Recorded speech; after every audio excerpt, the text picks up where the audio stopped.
asalaamaaleykum mbokk yi tey dama leen ñëwoon pour wan si leen ni ñuy créer compte web bi donc da ngay ñëw si icône bi nekk si kaw foofu nga bës ci boo bësee dina andi fi ngay bind sa tur nga bind tur bi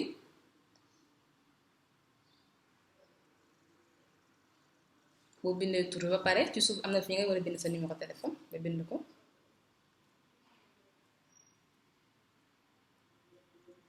nga bamtuwaat ko noonu ci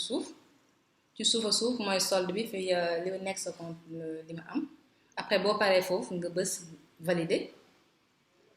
léegi boo valider pour xool ne sa compte ndax créé nañ ko da ngay dem ci icône bi nekk ci suuf bi nga bësoon sànq nga ubbi compte bi ñu mujjoon def voilà sa compte mi ngi nii créé nañ ko donc yomb na niñ koy defee donc jërëjëf mbokk yi on jaaraama